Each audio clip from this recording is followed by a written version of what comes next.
जय। हमरा जैसन माई के गाना पर के होना नाच पाई।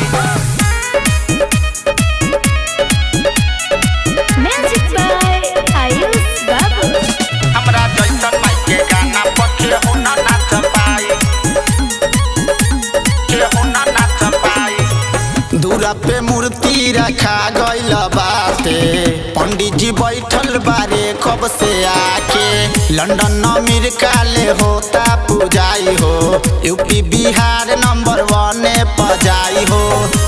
तो हम मुडे बने समियाना हिल जाई। कब से गाने उन्हें गावे बारे शायरी कौन सुनेगा सरस्वती मैया के? हाँ सुनाओ सुनाओ। फूलों से फूलों का खुशबू क्या लेना है, फूलों से फूलों का खुशबू क्या लेना है।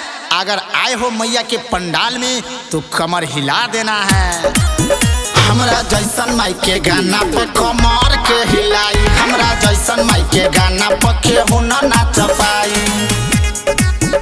हमरा जैसन माई के गाना पर के होना नाच पाई।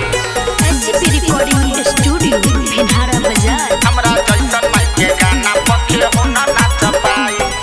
केहू के लाज नहीं केहू के शरम रही, माई के भगती में सभे मगन रही। लाले पियर सब पहनले बा घर में, लगता होई डांस अपने शहर में। तो खाए खाती पर शादी सबके बुनिया छनाइल की मिलती है रोशनी उसी चांद से, कि मिलती है रोशनी उसी चांद से। आ रही है मेरी मैया आसमान से।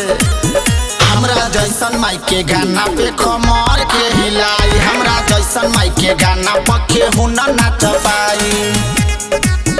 हमरा जैसन माई के गाना पर के होना नाच पाई।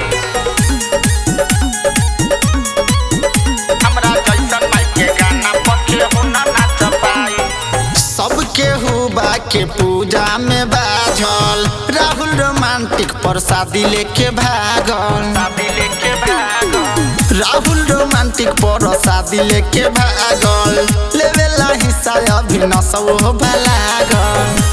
तो भले सरजी से पिटाई, बाकी पेट भर खाई। हमरा जैसन माई के गाना पे कमर